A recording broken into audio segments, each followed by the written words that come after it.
Salut les amis, salut tout le monde et surtout bienvenue une fois de plus sur votre chaîne d'information préférée, la SN Info. En effet, aujourd'hui mes chers amis, on se tape pour cette nouvelle partie d'information pour aller du côté de la République de Côte d'Ivoire où nous avons de très mauvaises nouvelles, notamment en ce qui concerne le président Alassane Ouattara. En effet, à travers des sources, disons que très proches du côté de la présidence, il nous a été rapporté cependant que le président Alassane Draman Ouattara serait très malade et en convalescence à son domicile. Et aussi, nous ne serons terminés cette petite note d'information sans souhaiter un bon rétablissement au président Alassane Draman Ouattara afin qu'il puisse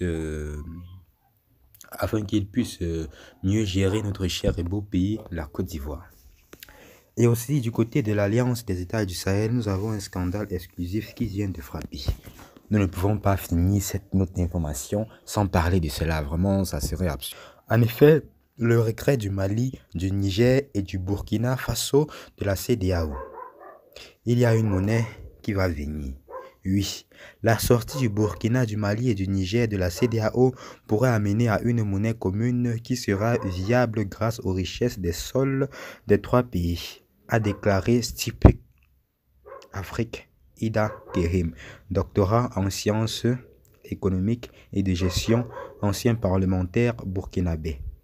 Si on quitte la CEDEAO, ça sous-entend qu'il y a une monnaie qui va venir. Les trois pays ont tout à gagner, en allant bien sûr avec leur propre monnaie, a-t-il dit. Sur le plan économique, la devise pourra tenir grâce aux ressources naturelles des trois pays, explique également l'universitaire. Sur le plan de la réserve d'or, le Ghana c'est le premier producteur, puis le Mali le deuxième et le Burkina est troisième. Ça veut dire qu'à l'AES, on se retrouve avec le deuxième et le troisième pays producteur d'or. Ce n'est pas petit, a-t-il détaillé. Et de poursuivre, dans le cas des autres minerais et des autres ressources, il y a le Niger avec l'uranium. Ce n'est pas petit. Ils ont le pétrole au Mali, au Niger et même au Burkina Faso. Il semblerait qu'on a du pétrole. Du pétrole cependant, si nous mettons tout ça dans la balance, je pense que notre monnaie pourrait tenir.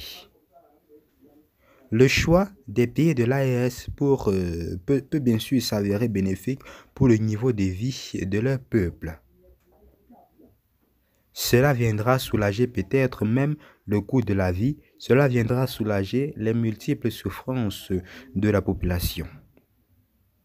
Là, nous félicitons encore une fois de plus les présidents, bien sûr, de l'AES. Ceci étant, tel a été tout pour ce qui était de cette petite note d'information. Abonnez-vous massivement à la chaîne si cela vous intéresse.